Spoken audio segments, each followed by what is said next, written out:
Good afternoon. I'm Tom Putnam, Director of the John F. Kennedy Presidential Library and Museum, and on behalf of Tom McNaught, Executive Director of the Kennedy Library Foundation, and all of my library and foundation colleagues, I thank you for coming and braving the Arctic air, which always seems a bit colder between our parking lot and front door. Let me begin by acknowledging the generous underwriters of the Kennedy Library Forum's lead sponsor, Bank of America, Raytheon, Boston Capital, the Lowell Institute, the Boston Foundation, and our media partners, the Boston Globe and WBUR. I spent a portion of my weekend reading our two panelists' books on Barack Obama. In Obamanos, The Birth of a New Political Era, Hendrik Hertzberg chronicles the once-in-a-lifetime campaign of 2008, in which the nation elected its first African-American president, who was also a progressive. He concludes his book with the New Yorker's endorsement of Obama, signed by the editors, though Mr. Hertzberg and David Remnick were the principal drafters. Let me read a short excerpt. "We cannot expect one man to heal every wound, to solve every major crisis of policy, and yet Obama has precisely the temperament to shut out the noise when necessary and concentrate on the essential. At a moment of economic calamity, international perplexity, political failure, and battered morale, America needs both uplift and realism, both change and steadiness. It needs a leader temperamentally, intellectually, and emotionally attuned to the complexities of our troubled globe. That leader's name is Barack Obama." Jonathan Alter's book, The Promise, President Obama, Year One, picks up where Mr. Hertzberg's leaves off. The book is generally laudatory of our 44th president's first days in office, though concludes more cautiously, quote, "Obama's leadership will look good if he succeeds in bringing down unemployment, and flawed if he fails to do so. With foreign policy a political loser only if the wars in Iraq and Afghanistan drag on or he mishandles a crisis. The political repercussions of the enactment of health care reform could take years to play out," unquote. We gather today as some of Mr. Alter's projections 2 years ago unfold in a highly charged political environment. And the question before us stems directly from the title of the book, What Happened to the Promise? And why does it not feel like we're living in the promised land? I can't imagine two individuals who I'd rather listen to on this crucial topic. Jonathan Alter is an award-winning author, reporter, columnist, and television analyst. He spent 28 years at Newsweek and is currently a contributing correspondent to Bloomberg View, NBC News, and MSNBC. My favorite anecdote is the story he shares in the acknowledgement of his volume on FDR's famous first 100 days in office, President Roosevelt, The Defining Moment. While writing that book, he discovered a school report he wrote in 1968 at age 11, in which he penned, quote, "FDR was an amazing man and a great president because he knew what he was doing. He was not physically strong, but his spirit was." For anyone who doesn't have time to read the book, Mr. Alter writes in his acknowledgement, that's all you need to know. But I urge you to make time to read it, for it's a thoroughly engaging work of history. Hendrik Hertzberg was last at the Kennedy Library on the day it was dedicated and officially opened by President Jimmy Carter. In fact, Mr. Hertzberg crafted the speech that President Carter delivered on that day. Since 1992, he's been a staff writer and editor at the New Yorker magazine, where he also worked in the 1970s before becoming President Carter's chief speechwriter. He's a former naval officer and an award-winning editor of the New Republic.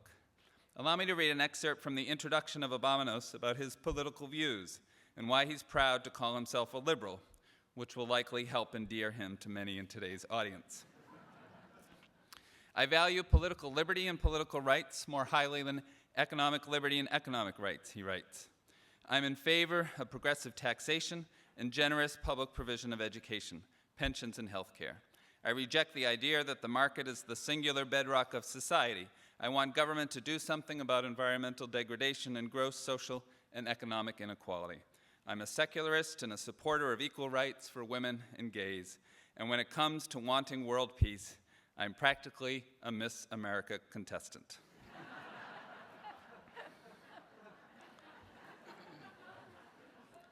And while having a Robert F. Kennedy 1968 campaign poster still hanging in your living room is not a requirement to speaking as part of our forum series, knowing this is the case for Mr. Hertzberg makes it especially sweet to welcome him back to the library today, accompanied by his wife and son. Our moderator this afternoon is Renee Loth, who served as the editorial page editor of the Boston Globe for 9 years, during which time she was the highest-ranking woman at the Globe. She's currently the editor of Architecture Boston, the quarterly Ideas journal published by the Boston Society of Architects, and while we miss her daily editorial voice, she remains an occasional guest columnist for the Globe. Barack Obama has often been compared to John F. Kennedy, and I still recall the day when literally hundreds of students and neighbors gathered in this hall to watch President Obama's inauguration, recognizing the historic nature of that event. Yet I'm also reminded of the quote that one of President Kennedy's advisors, Richard Neustadt, shared in 1961 with historian William Leuchtenberg, quote, "The Kennedy presidency will be many things, but the New Jerusalem will not be one of them." Later that year, President Kennedy quipped, "The only thing that really surprised us when we got into office was that things were just as bad as we'd been saying they were in the campaign." Otherwise, we've been enjoying ourselves very much. I'll let our panelists comment on how much President Obama is enjoying himself and how much worse the situation was that he inherited compared to what he described to us in the last campaign.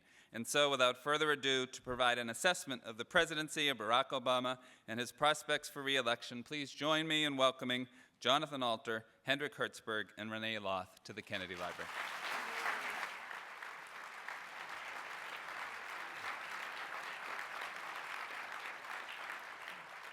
Well, thank you. Thanks, Tom. Thanks for everybody for coming out in this day in which winter has finally arrived in Boston.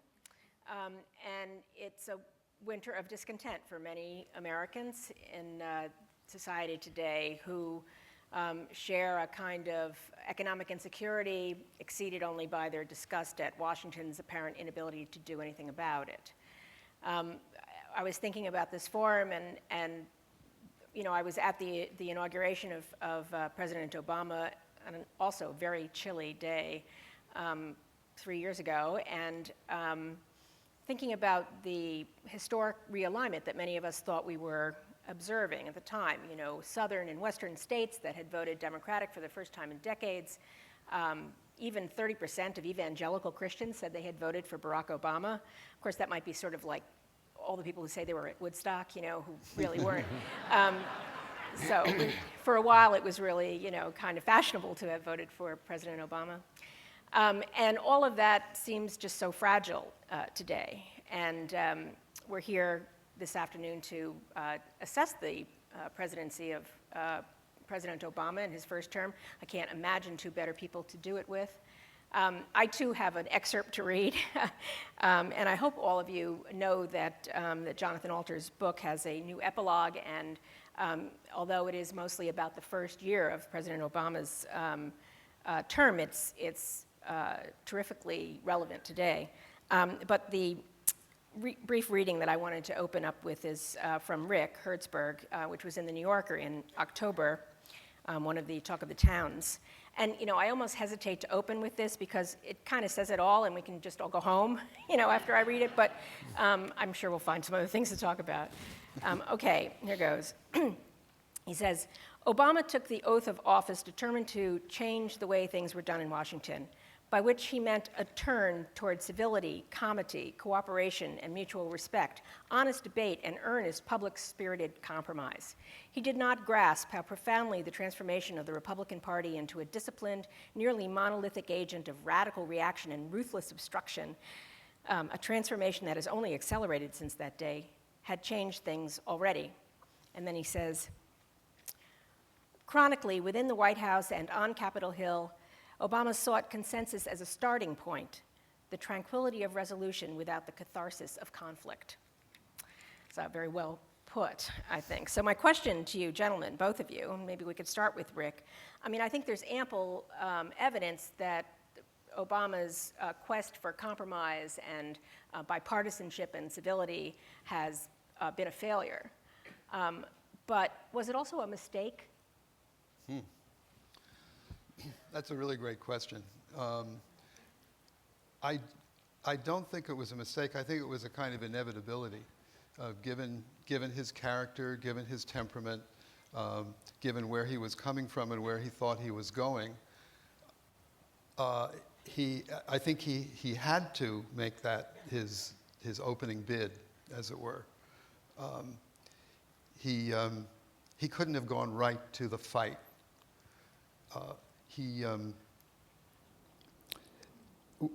I thought that he was doing it largely for tactical reasons, and I've become persuaded that he actually meant it, and that this really is a firm, solid part of his character, his temperament, his personality. He's turning to the fight now. I think he's given that approach every opportunity, every chance, and it hasn't worked in the sense that there was not a negotiating partner, there was not someone to compromise with that was at all inclined to compromise. But that doesn't necessarily mean it was a failure. He still represents something that people want and would like to have. And if they can't see it, if they can't see past the rhetoric of false equivalence and equal blame, and the idea that it's Washington that's to blame, that there's this entity called Washington that is against compromise, that is dug in, doesn't care about the public interest. If he can get over that hump, and as Jonathan, the other thing that says it all is what Jonathan said in the bit that you read. 70 or 80% of this is going to depend on events beyond anyone's control, and particularly and beyond the president's control. Do you agree, Jonathan, that it was in President Obama's DNA to be a compromiser, and really there was no other way he could have approached this first term, even given the intransigence of the other side? Yes, I remember during the campaign, he said to me in South Carolina, just before the South Carolina primary 4 years ago, that basically what he brought to the party was taking people who seemed to have nothing in common and finding common ground. And he actually, contrary to some of the spin, he actually did have some real achievements in the Illinois State Senate where he did that. He got unanimous support for a bill, for instance, requiring videotaping of police interrogations. And all these Republicans who were super hard line got together with ACLU types, and they found common ground, and they worked out a bill. And he felt that that's what he had been doing in his personal life, because he was so different from so many of the people that he went to school with and grew up with, was bridging gaps between people. And he thinks that that's what his gift is. He had not been a gifted speaker as recently as when he first started running for the U.S. Senate. His speeches were not particularly well regarded. He thought that his gift as a politician and as an individual was bringing people together. So I think it was terribly disheartening to him to find that that wasn't going to be possible. And one of the things that I explored in my book is when he realized that that was going to happen. And one of the amazing things is he understood it very, very early on, but continued, both for political reasons and for these personal reasons, to stick with consensus and compromise for much too long. But it wasn't as if he was naive about it. At the very beginning of the administration, you remember that the bill was the stimulus, $787 billion stimulus. There's been a lot of foolish argument, to my mind, particularly on the left, that somehow this was insufficient, and that, I think Drew Weston said that this was the cardinal sin, was that the stimulus wasn't big enough. It was 3 times as large as what Ed Rendell, Mr. Infrastructure, thought was possible at the time, and as much as the political process could bear.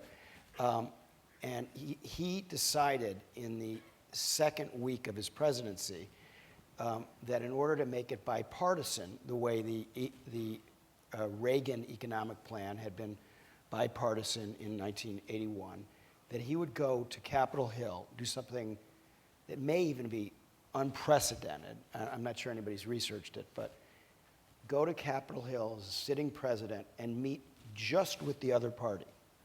So he went up, and Joe Biden met with the Senate Republicans. Obama met with the House Republicans. And before the meeting, and when he was on the way over, he learned that John Boehner had instructed the Republican caucus that there would be no negotiation, there would be no deal cutting with the new president about his economic plan, and that they were all going to be against it. And so he felt like he was wasting his time, but he went ahead with the meeting anyway. Well, why did Boehner do that? I mean, there's a tendency on the left to say well, it's because they're big bad Republicans and they're evil. And I would argue that he said he told me when the president told me when I interviewed him in 2009. I said, "What's the biggest surprise of your presidency?" He said, "The biggest surprise is I thought that they would have more interest in governing."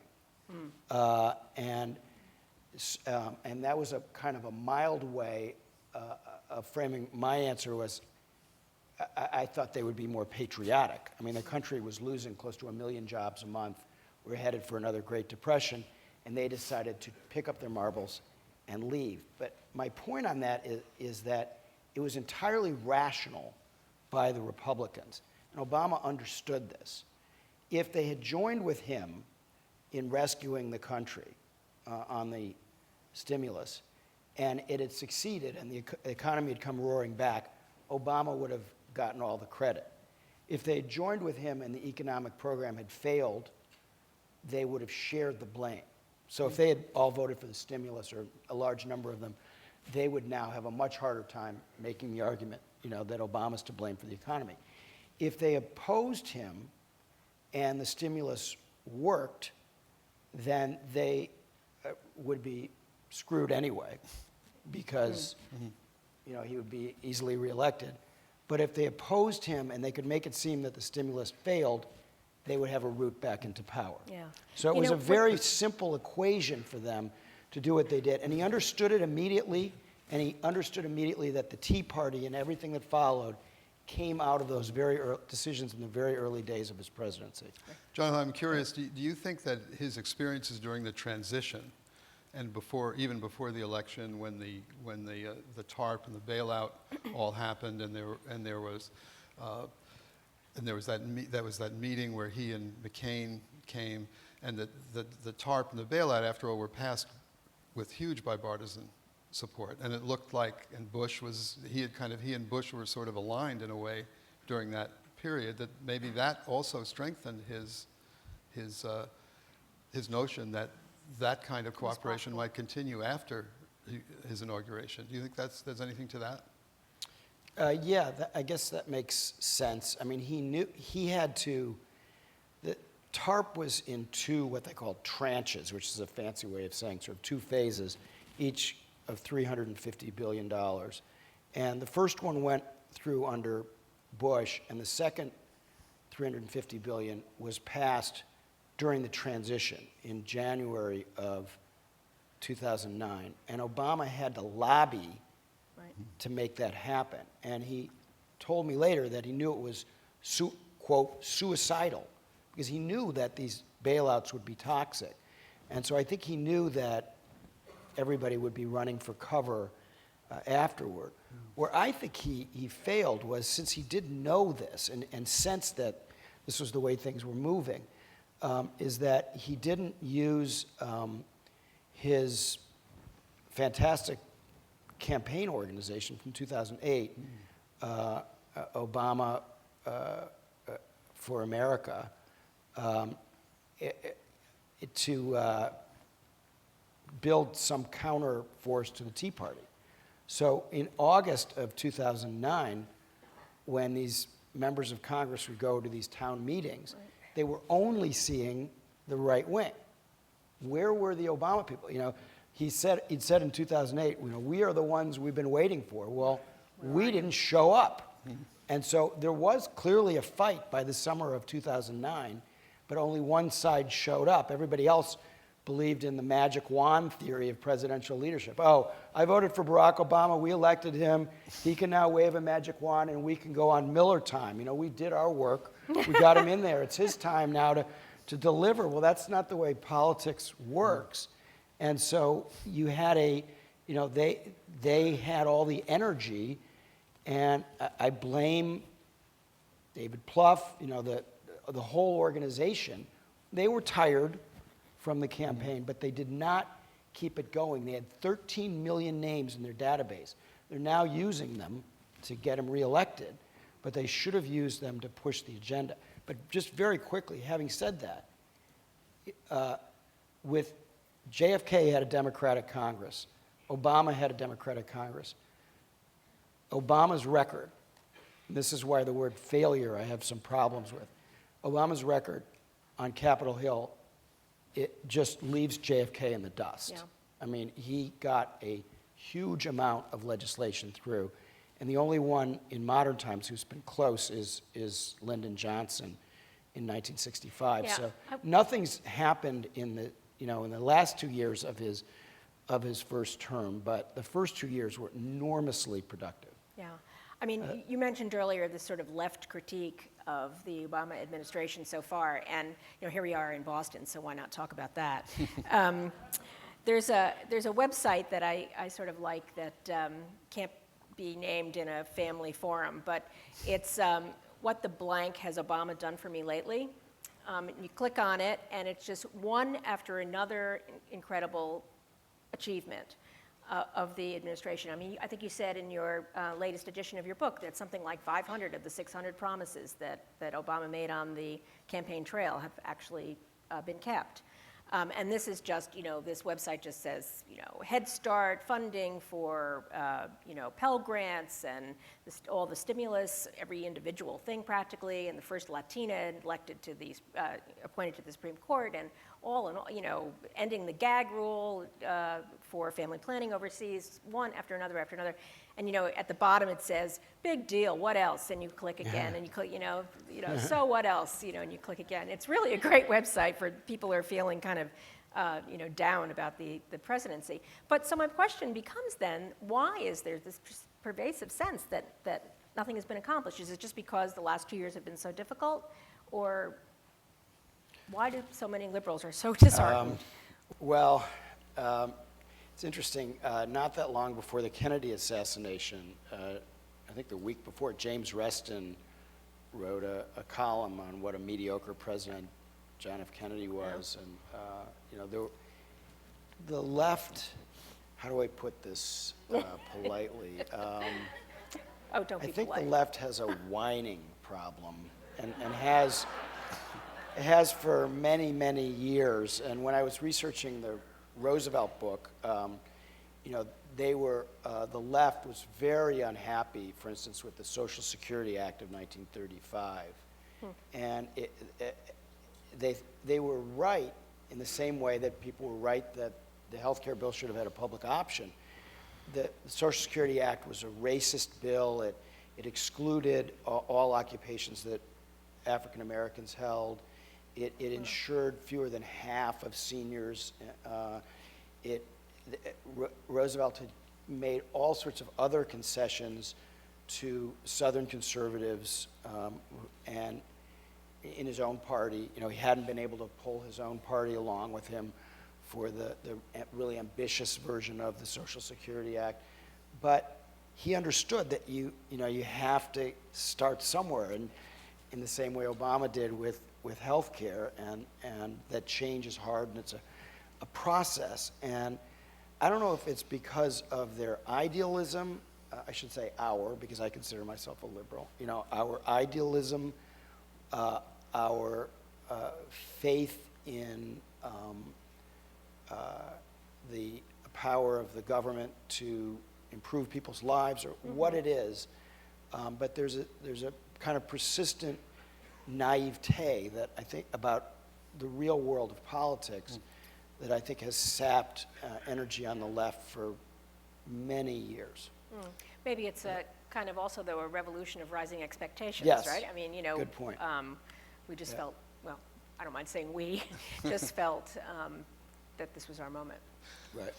Well, there's a cult of the presidency, too, and the left, which is very good at looking at how systems work in the economy and how the incentives are perverse and lead to income inequality and all that, and very good at looking at those structures, but not at the structure of the kind of governance that we have. And a presidential campaign is always an exercise in setting up the public for disappointment. You know, you don't run for president by saying, and if elected, I will try to enact a health care program that won't be that great. Yeah. You know, I'm afraid we probably won't be able to get the public option. We're going to have to buy off the pharmaceutical industry. It's going to be ugly and dirty. And once it's done, you'll still have all the bureaucratic forms to fill out, all that awful stuff you have with your health insurance company. But by heaven, we are going to accomplish this halfway goal. Now, nobody votes for a candidate who says that. You set out a vision. You set out a vision, and that vision is of necessity beyond accomplishment. And then this is subjected to our system of democracy, which is unique in the developed world in having so many veto points where moneyed interests and well-organized interests can stop action. And they stop action. Yeah. And it's kind of a miracle that we got what we got after all these years, that we finally joined as a very junior misbehaving member of the club of advanced countries that have more or less universal, or we will if the bill isn't repealed, health care. That's kind of a miracle given our system. But the left still has this notion, and the right has it too. It's just that the right doesn't really want to do anything domestically. The president has a lot of power in foreign policy, so he can get things done there by himself. But the left has the notion that it's the president, and if it doesn't happen, it's the president's fault. And the left has been disappointed in every Democratic president, whether they deserve it or not. We can argue over whether they deserved it. And I come from a family, I grew up, my parents always voted for Norman Thomas. You know, they never voted for FDR. FDR wasn't pure enough. Of course, there was never any danger that Norman Thomas would do a Ralph Nader and deprive Roosevelt of a majority. But the weaknesses in our system, which are my obsession, someday a president will be able to, it's usually an ex-president that has to do it, will be able to educate the public about this basic reality, and we can start doing something about it. Well, you know, you mentioned the moneyed interests and in our system and how they pervert any kind of, effort at government reform. And I don't want to be too woulda, coulda, shoulda, in this discussion, but, a number of people have suggested that President Obama shoulda, before health care, either taken on financial sector reform, because that's where the energy and anger was in the country at the time he took office, or maybe better, tried to do some sort of campaign finance reform that would have diminished, or maybe not eliminated certainly, but diminished the influence of the special interest money in diminishing the power of the healthcare bill. What think? I think no. I think if Obama had given up on health care at any point, including at the last minute, when as Jonathan reports, when he went against Rahm Emanuel, when he went against his advisors and said, we're going to go and do this, had he done that at any point, he would have lost the left in a way that would make this look like a day at the beach. There was no way he had to do this. And the idea that there was a kind of binary choice, is he going to do health care or is he going to do the economy? I don't think that's false. Well, Yeah. I mean, a couple things. First is he tried to lower expectations during the campaign. He's very conscious of what you rightly call this, revolution of rising expectations problem. So the actual promise in 2008 is, by the end of my term, I will introduce a health, we will pass health care and finally deal with this problem.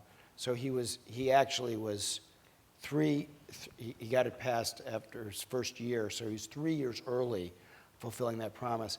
And neither he nor anybody else used the phrase or raised the idea of a public option. Mm-hmm. No candidate, not a single time during the 2008 campaign discussed the public option. It was something that came up in 2009. So it was all in sort of these gauzy terms.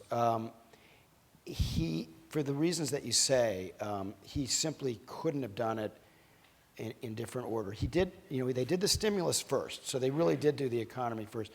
Financial reform, I would argue they should have moved up and pushed to use their leverage when they had it. One of my big criticisms of them is that they didn't do it in early 2009 when they had the chance, but it should have been done on a parallel. The issue was not sort of either or, but could they have tried to do both at the same time and pushed Barney Frank and Chris Dodd to move faster, get this thing through, let's try to use our leverage while we have it. And I think that's a legitimate argument. But if they had put off health care, like when I asked him, I said, Rahm Emanuel had told me, quote, I begged the president not to do health care. His other advisors, Joe Biden, said, do the economy first. And so I asked him, I said, why did you do it in year one?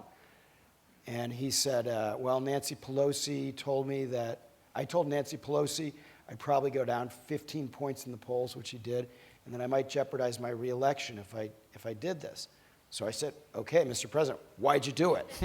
And he said, because if we didn't do it then, it would not have happened for another generation.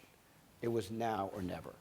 And so in that sense, he understood the historical moment.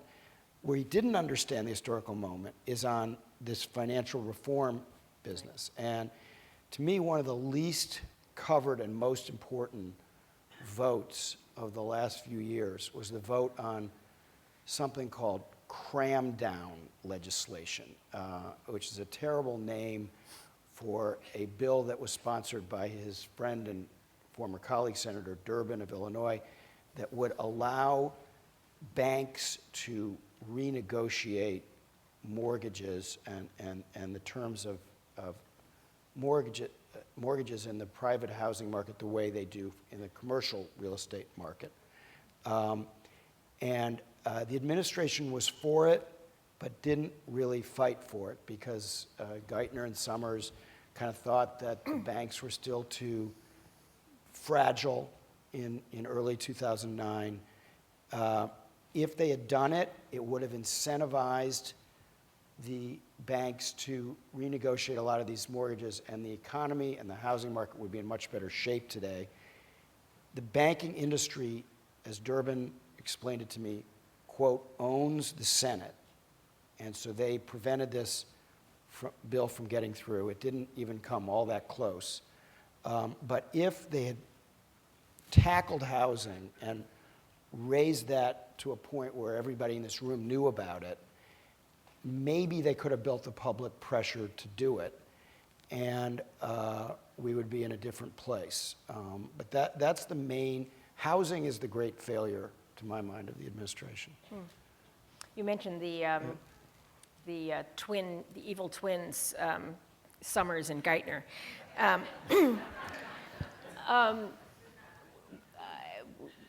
Do either of you have some insight about why they were appointed to run the economy at that moment, the beginning of the administration?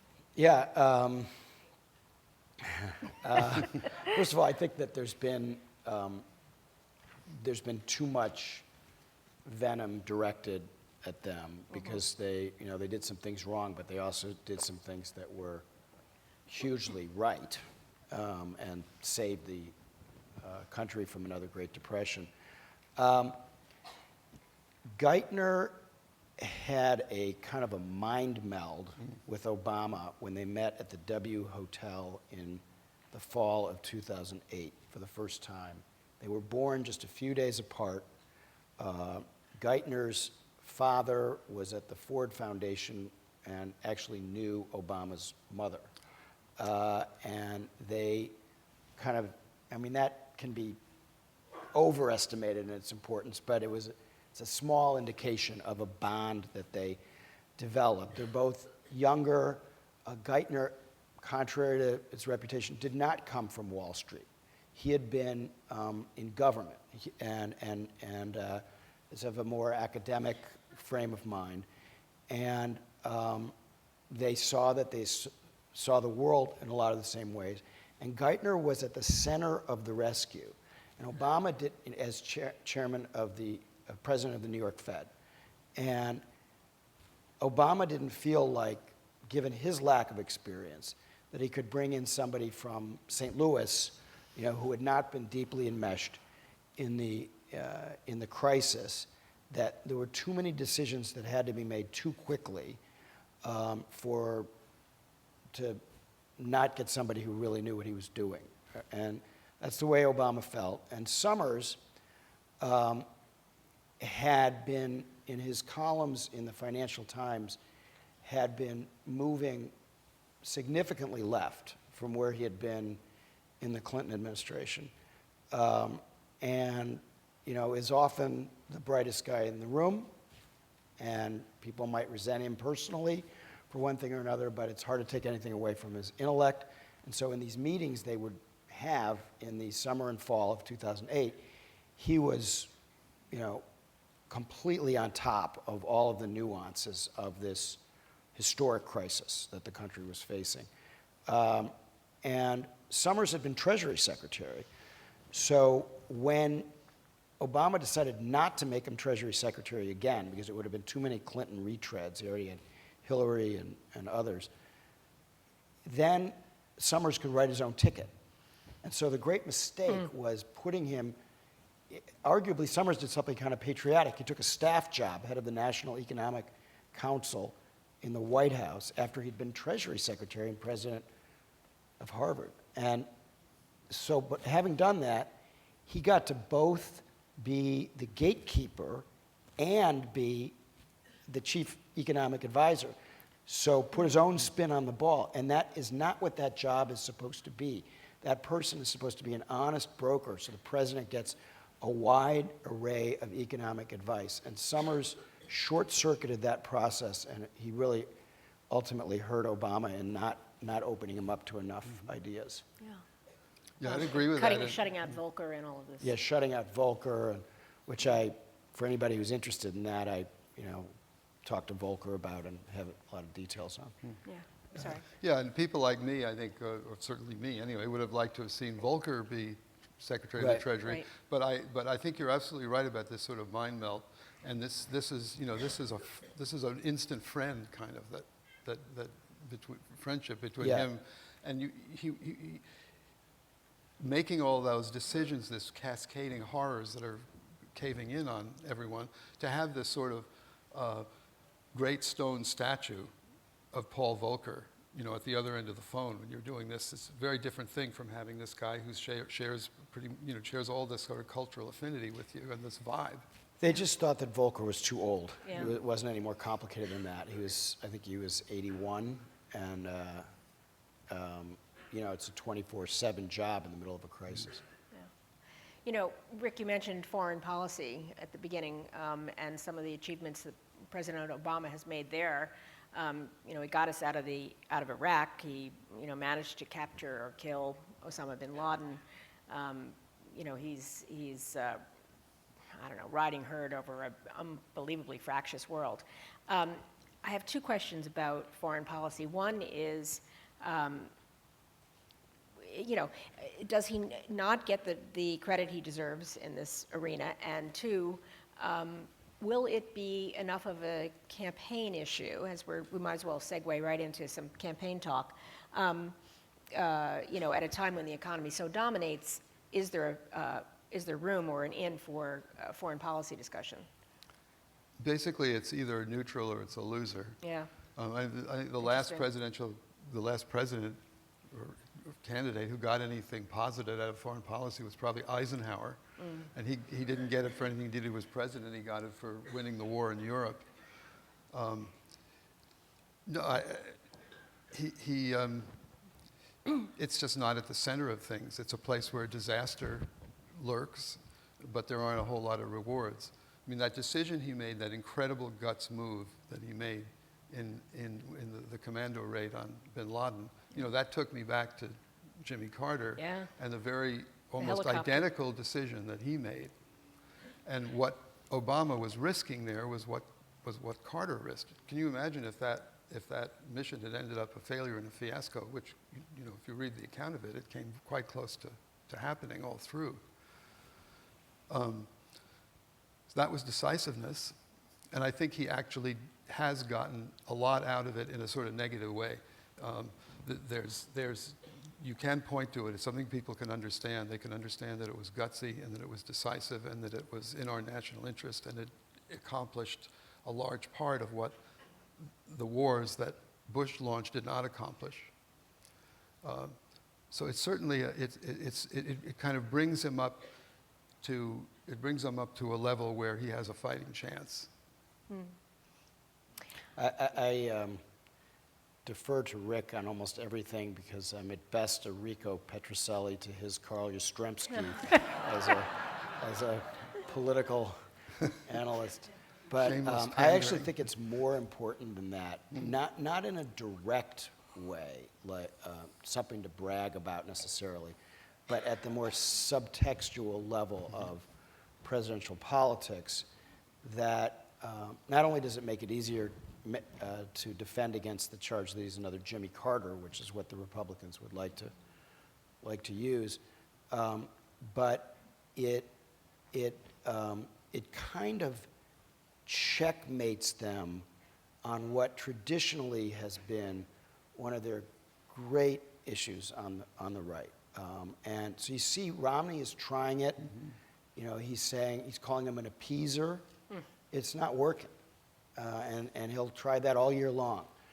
But it's not really drawing blood. And I think if he hadn't gotten bin Laden, it would have been much easier for them to open up a whole new front in their campaign. So it's foreign policy is great defense for Obama this year. Yeah. You know, to me, there was nothing more Obama-esque than when, after getting bin Laden, he said, "We don't want to spike the football," just to continue the sports metaphor. And there was in that interview where he said, "Well, Mr. President, you know, what did you, when you saw the pictures of bin Laden's, what were your feelings?" And his answer was, "It was him." It was him, right? Yeah. Part of that, you know where I think part of that, this is pure speculation, but Obama likes George H.W. Bush. He doesn't have much use for his son, but he likes the father. And going back to the campaign, he has said nice things about his foreign policy. And one of the best things that George H.W. Bush did is after during the reunification of Germany, which could have gone very badly, he passed up several efforts to spike the football on winning the Cold War, and it made that whole period in 1989-90 go much more smoothly than it might have otherwise. There was not a triumphalist note that he played that whole time. Yeah. You know, I'm speculating here, but I suspect that if bin Laden's capture and murder had occurred during George Bush's presidency, he would have spiked the football. Oh boy. Oh yeah. Yeah. And, you know, and I actually... Just a guess. Yeah. Yeah. And when you were speaking of how it doesn't really help, it hasn't really helped presidents except for going back to Eisenhower, I actually think that, you know, President Bush was helped in his reelection campaign by the fact that we were enmeshed in this incredible war and don't change work, you know, generals in the middle of a stream and so on. I meant foreign policy successes. Oh, I see. So I guess sometimes foreign policy failures can help you. Yeah. In a few minutes, I think maybe about 5 minutes, we're going to take some questions from the audience. I just want everybody to get prepared. Supposed to go into the microphones? Or? And are there microphones out there that somebody will be able to identify? This is sort of going back to the beginning of the discussion about Obama's, the urge for compromise is in his DNA. I'm reminded of something that President Clinton said to me, Bill Clinton said to me when he was trying to get the Globe editorial page to endorse Hillary in the primary against Obama in 2008. We did not. We endorsed President Obama, then Barack Obama. But he was saying that Hillary would have been a stronger candidate against Republican attacks because she understood that the Republicans will use your greatest strength against you, not your weaknesses, not go after your weaknesses. And he was thinking of John Kerry and how, his heroism in Vietnam was used against him as during the Swift boating. So he was saying Hillary understands they'll use, your greatest strength against you. And it sort of feels like what's happening. Because you said that you think that Obama thinks that his greatest gift is his ability to compromise. That was his greatest political gift. And so in a way, here the Republicans are using his greatest strength against him. It's a approach to politics that was pioneered by Karl Rove. And he believes, and all of his campaigns are characterized by going against his opponent's greatest strength rather than exploiting their weakness. I don't think that's what happened this time because these obstructionists and Tea Party folks who got elected in the pivotally important 2010 midterms, which are as important as many presidential elections in American history, I don't think they were like taking tactical advice from Karl Rove. They just, came out of a place where it got to the point where John Boehner said on 60 Minutes after the election that he didn't believe in the word compromise, didn't like to even use the word compromise. Right. And so that was reflecting what those freshmen were thinking. Interestingly, the tactic is now being used by the Democrats most conspicuously. So Mitt Romney's calling card is that he knows from the private sector how to create jobs because of his experience at Bain. He's not running on his experience as governor of Massachusetts. It's his experience at Bain. So the Democrats, even before Newt Gingrich picked up on it, have been planning for months to go right at that strength and that perceived strength. And so they got going on it this past week earlier than they anticipated, but they're taking a leaf from the Rove playbook. Will that continue to help the Democrats in the general election? The attack on Bain and Romney's, I don't see why it shouldn't. Yeah. And I'm not sure how they would have gone if Obama's greatest strength was this sort of trope or tropism for compromise. How would they exactly go about going after that? They say, well, he's compromising with us too much. They're not really going after it in that sense. They're saying he's a radical who must be stopped at all costs. Yeah, here's which if, if the left starts believing that, then he's going to get reelected. An example of a dopey way in which they tried to go after his strength, which I would argue is even a racially tinged way, is, supposedly he has this great strength as a speech maker, giving great speeches. I personally think that's overrated and that it's one of the big myths about him. He doesn't use enough sound bites and memorable phrases to frame arguments, so his speeches are like Chinese food. They, wear off after 12 hours. But, he's perceived to have this great strength as a speaker. So in order to go after his strength very early in 2009, they started attacking him for using the teleprompter.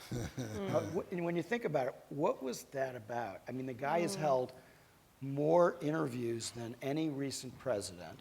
He speaks extemporaneously all the time. The idea that he has to rely on a teleprompter, what are they trying to say? On one level, they're going after his strength. On another level, they're saying, he's not smart enough to be unscripted? Is that the, I don't know. I guess that's what they're trying to say. And could the reason he's not smart enough have anything to do with his race? Well, maybe. Yeah, maybe he's an You know- affirmative action guy. That, Right. you know, Yeah. You hear that all the time. Right. He hasn't released his grades. The mail I get, from the right, why won't he release his grades? This kind of thing. Yeah. He didn't actually have the grades to be the president of the Harvard Law Review. And it's part of a kind of an ancient trope, like Michelle Obama's facing on, angry black woman, but ancient trope that they're using against him. In that case, she overreacted to a book that's mostly very positive, and I don't think she should have taken it on, but I can understand her sensitivity to these enduring racial stereotypes that his enemies will try to play with. And they certainly backed themselves into a corner on this whole teleprompter thing with Romney's recent performances without a teleprompter. Right. Right. Yeah. And if you look at one of the high points, kind of stylistically, of Obama's first 3 years was that meeting he had with that healthcare meeting with all the congressional types, hour after hour, where he just hit one fastball out of the park after another. And I think that he will be a better debater in this upcoming campaign than he was in the last one. And I'm very much looking forward to those debates. Yeah, me too.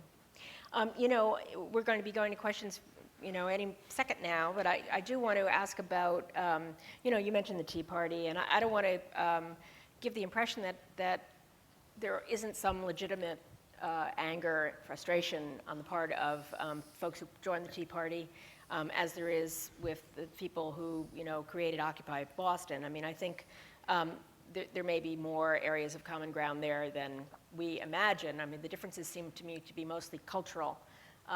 One's a sort of older, whiter, more, rural sort of red state movement, and the other is, shavings and piercings and so on.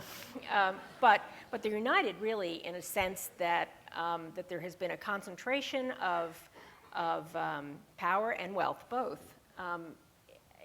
That's wrong, somehow wrong. I guess my question, this is a big question, but how can the legitimate anger and frustration of folks in the Tea Party, and I don't want to delegitimize it really, but can it be channeled into progressive solutions? No, I just have a different read on the Tea Yeah. Party. I actually don't think they have that much in common with Occupy Wall Street. The Tea Party folks are, to my mind, are old wine in new bottles. These are older, very conservative Republicans who see the government as the source of all evil. Right. They don't really care. And there were a few stories that, oh yeah, we don't like some people on Wall Street, but really very little of that. There was very little in the Tea Party analysis that was directed at Wall Street. None of those guys voted for even the most watered down financial reform. All of those guys are trying to prevent, Elizabeth Warren's Consumer Protection Bureau from coming into existence. And they're voters, and they're responding to their Tea Party Well, that's voters. I'm So not I don't sure they think are responding to the Tea Party voters. those freshmen are pretty in touch Yeah. with their Tea Party constituents. It's one of the reasons that they're very obstructionist, because what unifies them mostly is they despise Obama. So that's their kind of main thing. I actually think the area where they've misread their Tea Party voters the most is in the balance of deficits and tax cuts, because tax increases, because the Tea Party seems pretty animated by fiscal responsibility and not laying a lot of debt on our children, and I'm not sure that your average Tea Party member, if on the stage in one of those debates asked, would you take a 10-to-1 ratio of spending cuts to tax increases, I'm not sure they would have raised their hand and said no. I think an awful lot of those Tea Party folks would have said, yeah, we'll take that, because that would really shrink government. But because of Grover Norquist, Right. the politicians were locked into something that the average Tea Party person would not be. And that 2010 electorate, I think that, was it 40 million fewer people voted in that midterm election? 50 million. 130 million in 2008, 80 million in 2010. And that electorate, the group that voted in 2010, if that had been the electorate for 2008, then McCain would have won by a landslide. So this kind of goes to what Jonathan was saying about the failure to keep that Obama for America organization energized and in there is largely, and the Tea Party I agree, it's essentially old wine in new bottles, but it's fortified wine. Alcohol has been added by years of being pickled in the talk radio Fox News universe. And the effect of that, which has been building up for 10, 15 years, was kind of obscured by George W. Bush, and it's now fully in flower, and it's got hold of the Republican Party, and the ones that don't agree with it are scared of it. I mean, Howie Carr is a flaming moderate compared to a lot of these guys, Savage and Limbaugh and these other guys, that they have 3-hour ads every day across broad swaths of the United States for this kind of poisonous thinking. It's not surprising that people would, in rural areas, it's very hard to find a Democrat in those places, and it's not because their grandparents, a lot of their grandparents were Democrats, but they just have come up in a different media culture than their grandparents did. Yeah. Amy, are you there? Hi. Can you hear me? There you go. I'll get started. What do you think his chances are for winning in the next election? Well, I would bet that he'll be reelected, especially if you give me a little bit of odds. I bet on the last one a couple of times, and I gave odds even before he got the nomination, because I was so sure that he would win the nomination in the election. I don't have anything like that kind of sense of sureness now, but I still believe I still somehow believe in my heart and soul that somehow he's going to be reelected. I just don't want. I love my country, I guess, too much to contemplate the alternative too long and hard. I would not be able to bet on it.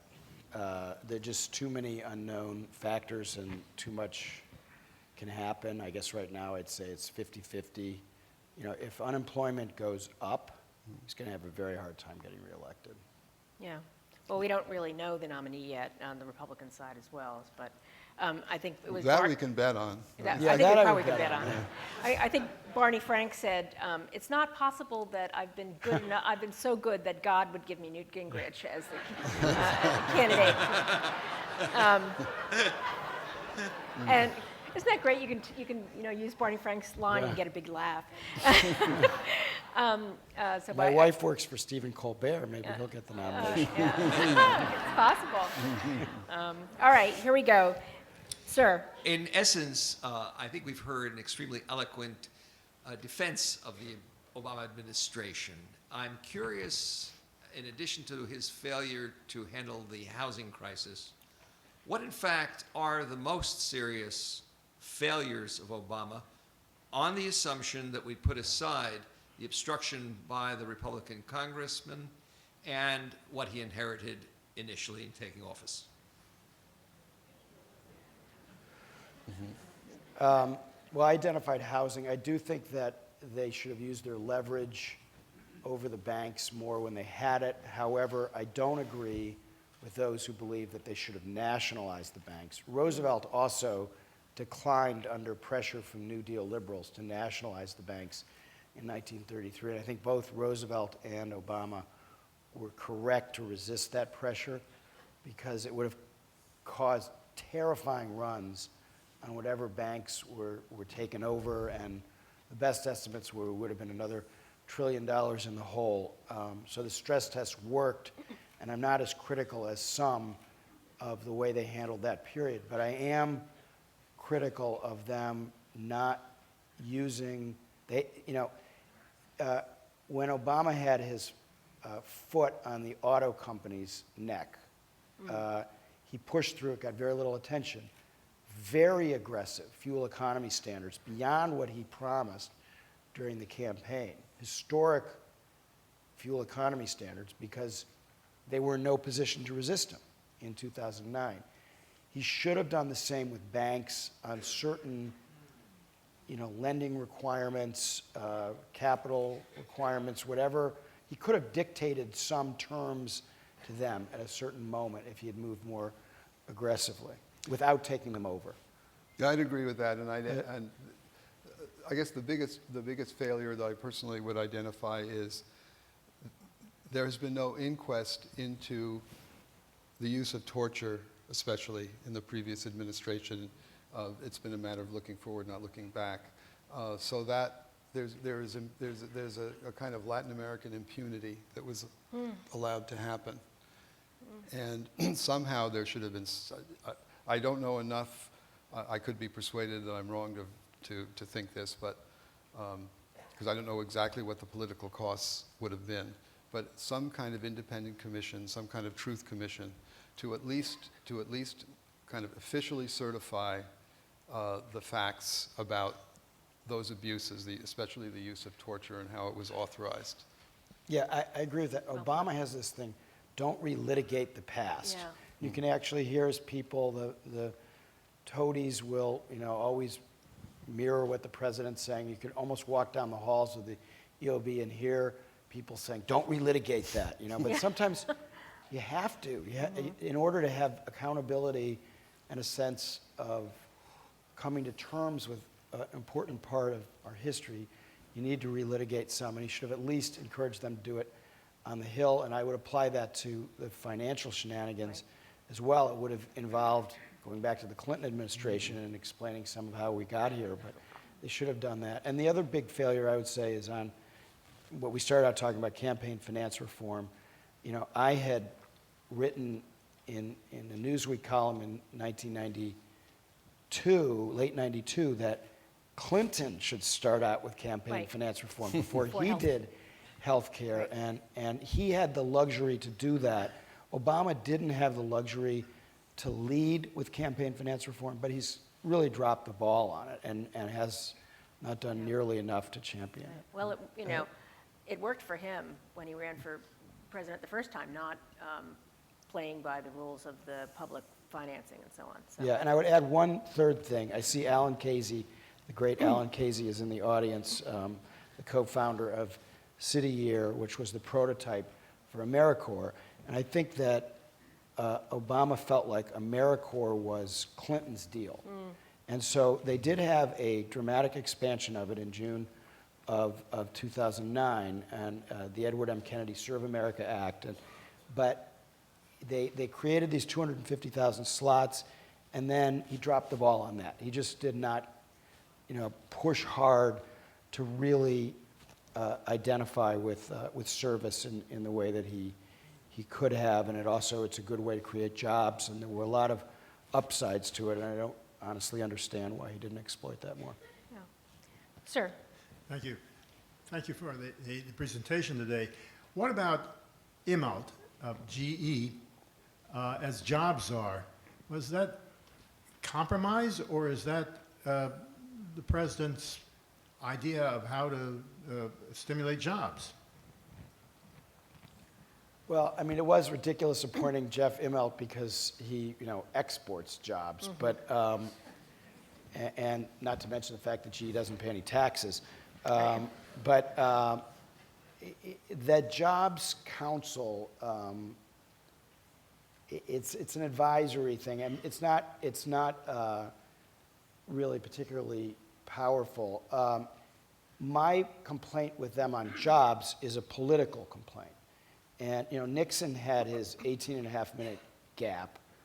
Obama had his 18-month gap from March of 2010, when the health care bill was signed, until September of 2011, when he launched his jobs program.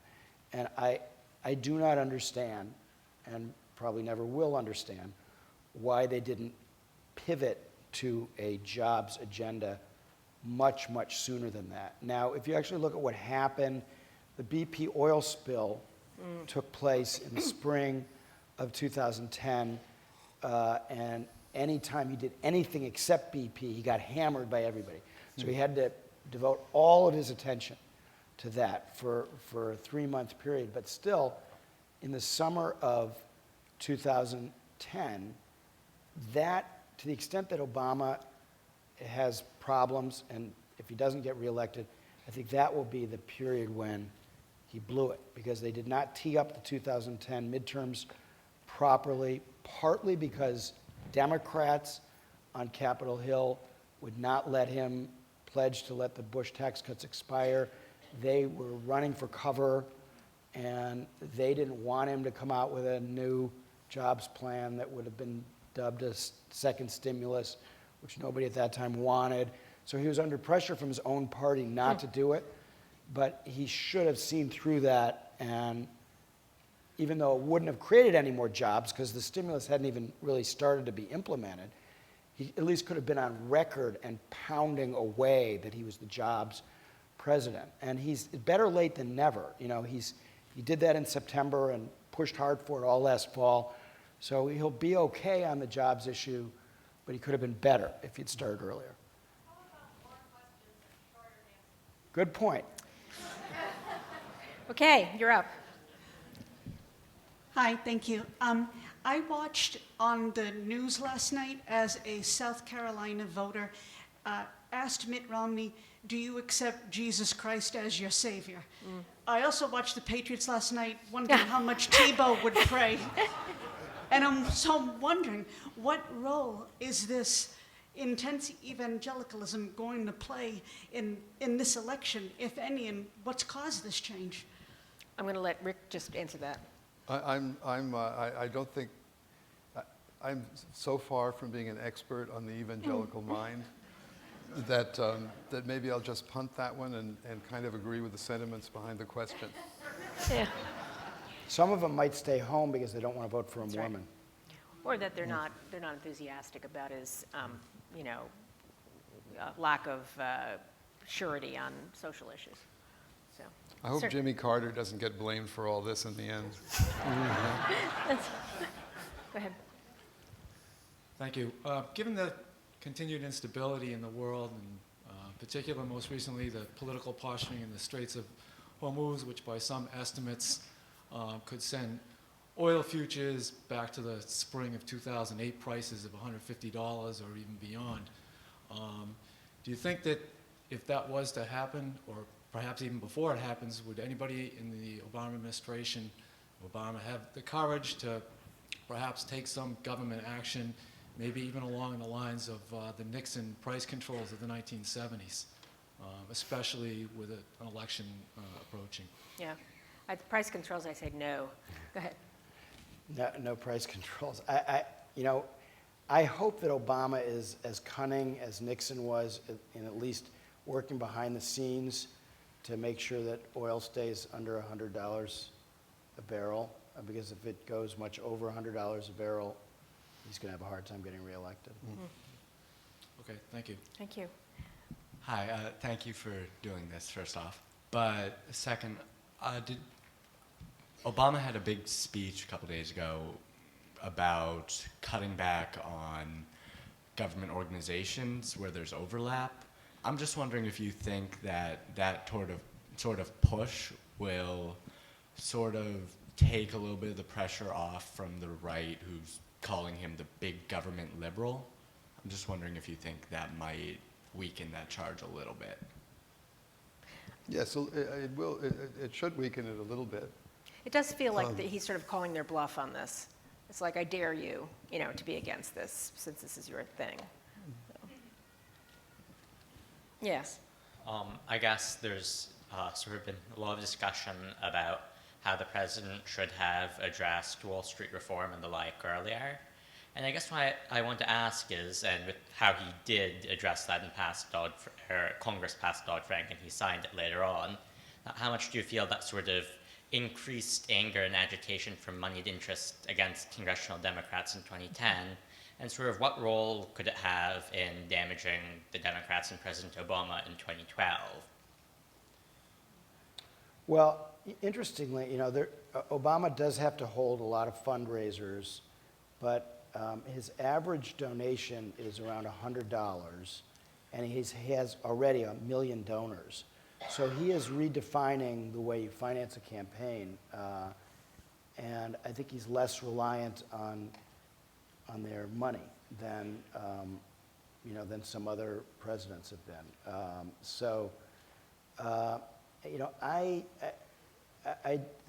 There's a lot of whining. We talked about whining on the left. There's also a huge amount of whining from Wall Street. When you ask these folks, like, what is it that you really don't like about Obama? Are you telling me that Elizabeth Warren's bureau is somehow going to harm you? The people who are in those businesses actually like somebody coming in and getting the bad actors out of the business. And what it often comes down to is that their feelings are hurt because he has criticized them. And he called them fat cats on 60 Minutes. And it's amazing how often his rhetoric comes up. And you get the sense that people who are often enormously wealthy are very, very thin-skinned about being called out in any fashion. Where big money is going to play a new kind of role this time is the Citizens United factor, and we ain't seen nothing yet. Right. No. Super PACs. Sir, go ahead. Hi, my name is Bill Lynch, and I'm with the Ward 13 Committee as a ward commitment.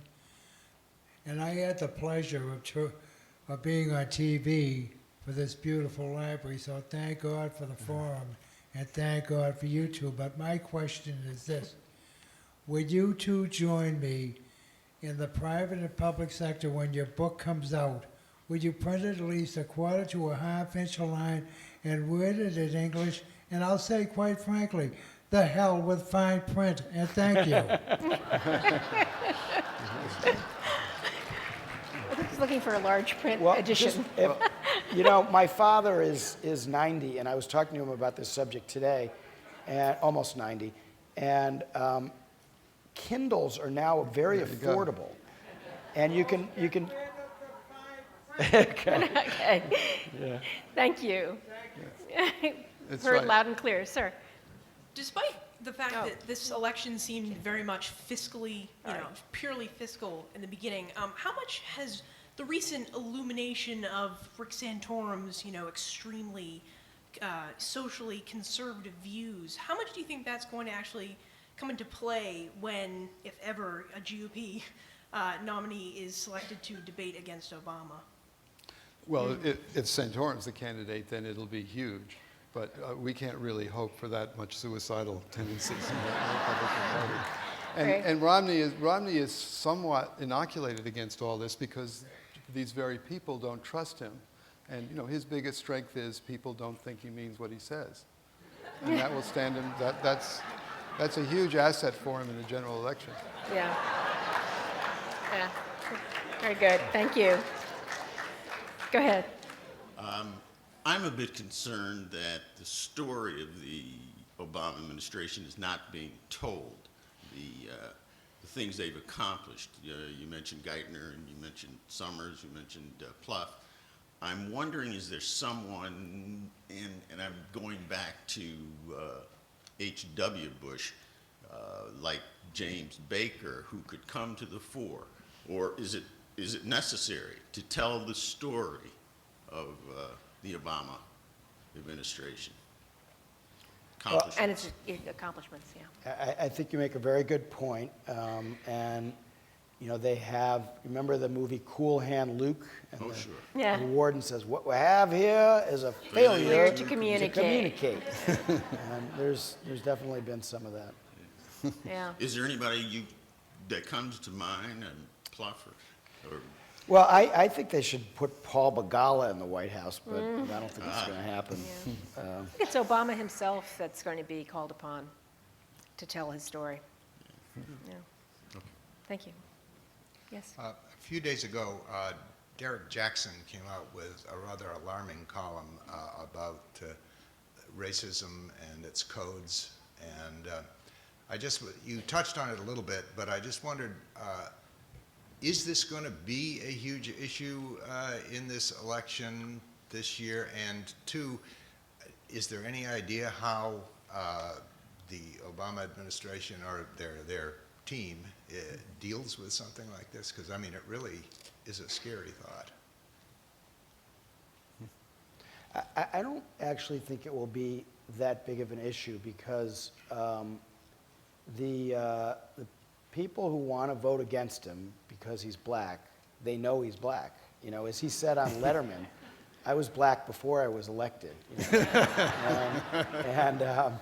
So, I don't think it's as easy to kind of run a subterranean campaign on that, but the coding is more about he's not one of us. It's a little different than race as such. It's you know, he's still alien, and I think the fact that Romney, there's a very good piece in this morning's New York Times in the Week in Review section by a guy named Lee Siegel arguing that Romney is the whitest man who's ever run for president.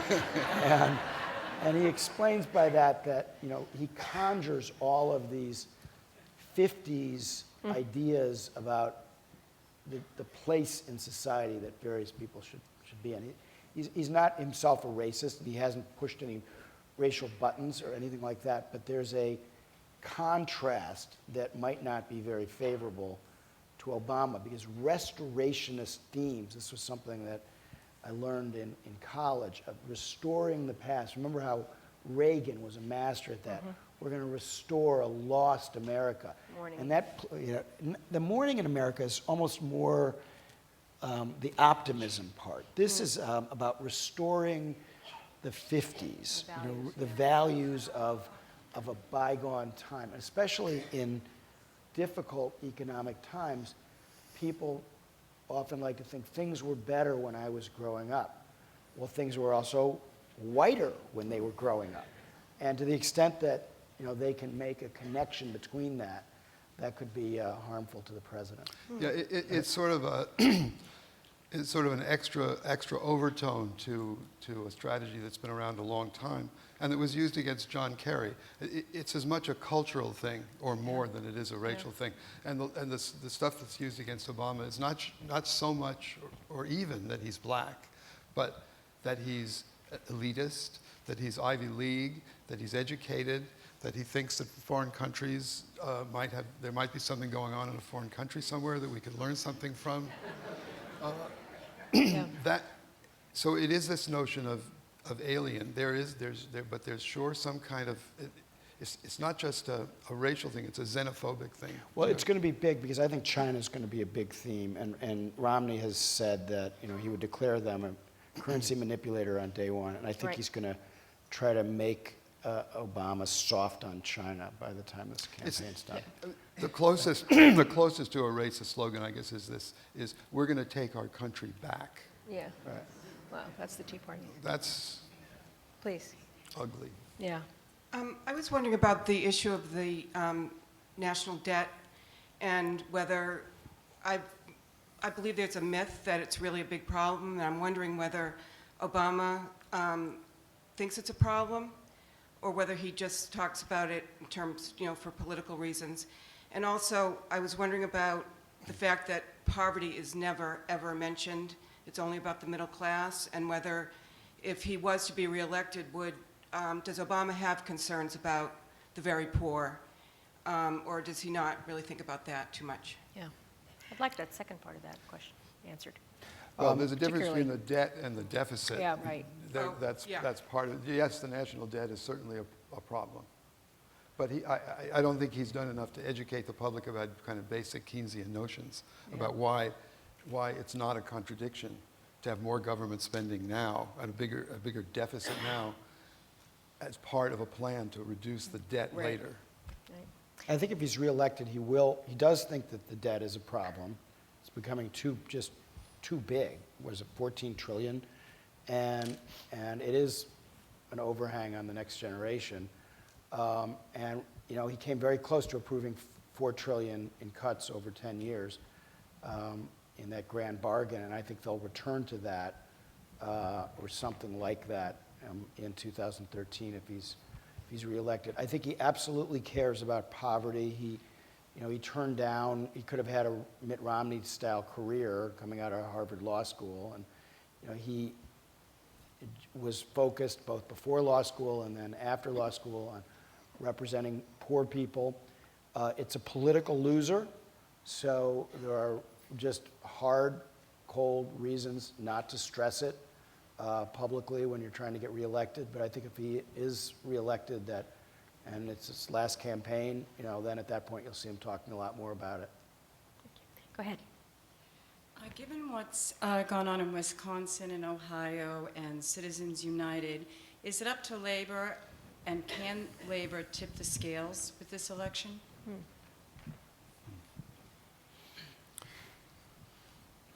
Well, if labor sits on its hands, it could tip the scales in that kind of negative sense. I mean, the country really doesn't understand, I think, just how hard it is, how it's essentially almost illegal now to join a union, and what the Republicans have done over these many years to undermine the guarantee, which is no longer even remotely a guarantee, that you can sign up and say you're for the union without fear of having your life destroyed. I'd like to hear a little more talk about that, but there are a lot of things going against labor and labor organizing, and people wonder why are public unions so relatively strong. Well, that's fairly simple, I think. Even though public employees are often forbidden to strike, it's against the law for them to strike. So why should their unions be so strong? It's because their employer has a much harder time openly and arrogantly disobeying the law. That's why the public unions are stronger, because their employer is more transparent and has to obey the law. Yeah. I think that labor will be very important in Wisconsin, where there's been a rebirth in reaction to Governor Walker, and maybe in Pennsylvania and Ohio. It's not nearly as powerful as it used to be. I don't think labor will sit on its hands. One thing that people don't understand, Obama has the Democratic Party very solidly behind him. Not just the fact that there's no primary challenger, but he has very high approval ratings among Democrats. Labor's Democratic. I don't think Romney's going to be able to pick off labor. So the key group in the election are independents. And so, Obama carried independents by 8 points in 2010 and in 2008, and Democrats lost them by 8 points in 2010, a 16-point switch. And the Democrats are going to have to get a lot of those independents back if they're going to win the election. Yeah. I think we can, if we move quickly, we can get through all the questions. So go ahead. Though I have not agreed with everything that the president has done or not done, I've always believed that he had the best interests of the country at heart. And I think the examples you gave about not spiking the football over Osama bin Laden and starting out with health care were two examples of where he put his political career maybe second to the interests of the country. But I was really disappointed in his decision to run against Congress. He hasn't done as much lately, but a few months ago in his tour across the United States, why isn't Congress doing their jobs and all of that, when in fact it wasn't Congress as a whole. It was the Republicans, especially the right-wing Republicans in the Congress, that weren't doing their jobs.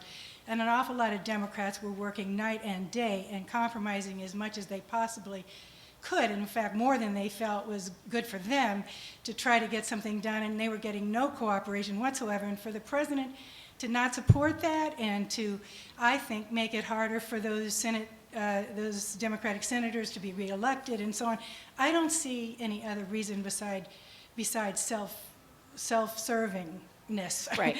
Okay. If that's a word. Okay. So I think there's a question in there about. That's the question. Do you? Right.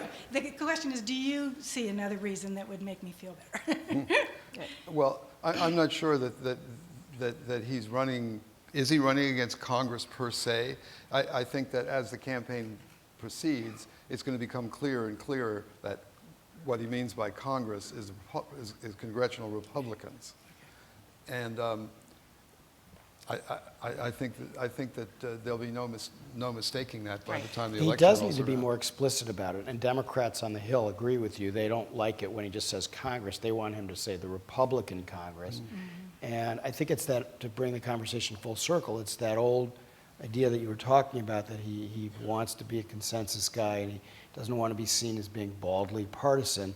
So it's easier for him to assert, one branch of government against another than it is for him to call out Republicans by name. So one thing I'm going to be watching for is, will he be willing to risk seeming partisan by saying Republicans in Congress and take it directly to them? It's a kind of a rhetorical problem too, because the Senate is nominally Democratic, but actually controlled or hamstrung by the 40-vote rule. So Truman could run against a Republican Congress that was actually controlled, both houses, by Republicans, and if this one were, then it would be clear what he means by Congress.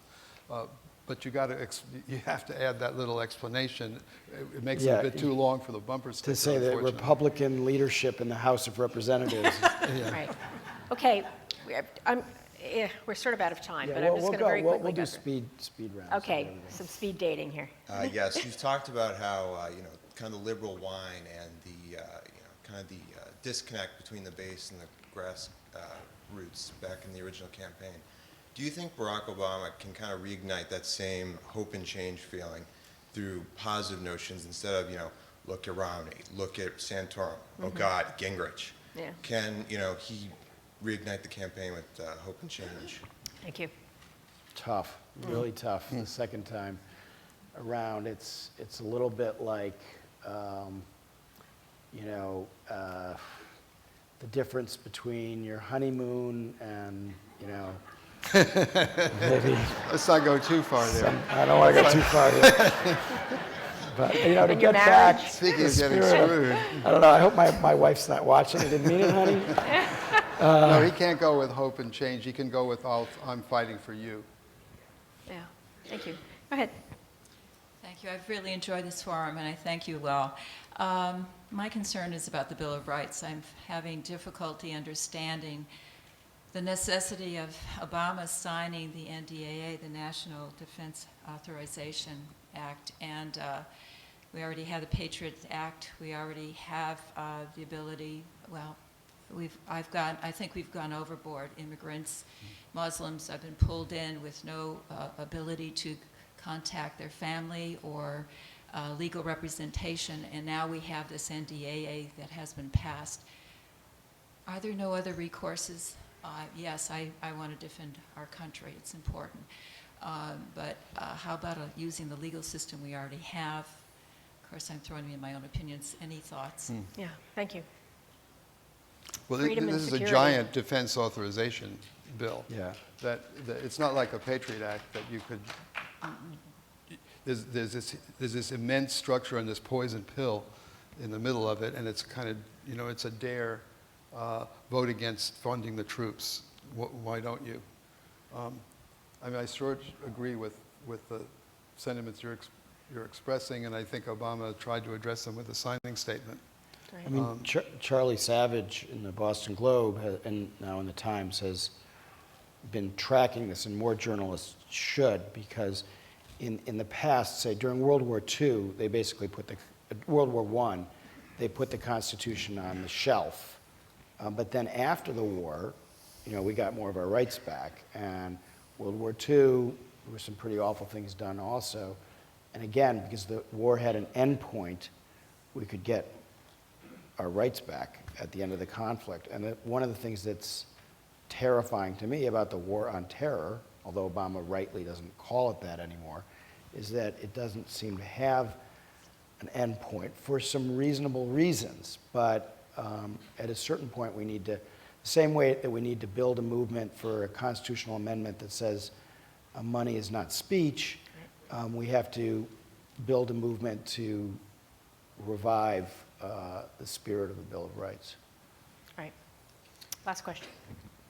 You guys talked earlier about how Obama failed to kind of keep the people that he had engaged post-election. Do you think that Occupy Wall Street, and the core of those people were supposedly young people, that, you know, that machine that he had on the internet. Do you think Occupy Wall Street is activating those kids independently of Obama? Will it have any impact on the coming election to get them out there and vote? I don't think Occupy Wall Street will do anything to mobilize voters. The Obama campaign is going to have to do that on its own, and I don't think that they can tap into that organization. But Occupy Wall Street has done two things to really help Obama. And the first is, remember when I went down, shortly after it started, I went down to Wall Street, to Zuccotti Park, and I saw a sign, "We are the 99%. And even, I mean, I'm wrong about half the stuff I see, you know, and I miss stories all the time, but even I could tell, wow, that's a powerful idea. And that's the legacy, thematic legacy of Occupy Wall Street, even if they never hold another event, is you know, to basically identify 99%, that 1%. That 1% has a poster boy, and his name is Mitt Romney. And he just screams 1%. So, you know, if that's the frame on the election, that's very favorable to Obama. Yeah. Last word. Yeah, I completely agree with that. I mean, I guess that one reason that Obama for America was kept at arm's length or wasn't really used is because to make it vibrant, you wouldn't really be able to control it. So in that sense, yes, in a way, Occupy Wall Street has kind of come in where that vacuum used to be. But what an accomplishment to turn around the nation's consciousness about the economy from this obsession with the debt, not even the deficit, but the debt years to come, to some basic questions of fairness and value, about inequality, about what it does to the social fabric to have this growing inequality to the point where it's like Latin America. It's worse. It's absolutely awful, and it's not just about people having less money. It's certainly not about envy. It's about what kind of social fabric we have and the legitimacy of our democracy. Sure. So that's a really wonderful and fantastic, and I suppose in a way unintended, but great accomplishment. Yeah. Well, this is a great accomplishment too, having this conversation and wrapping it up in an hour and a half. Didn't think it would be possible. Thank you so much for your help. And thank you, Renee. Thanks so much. Great. Thank you.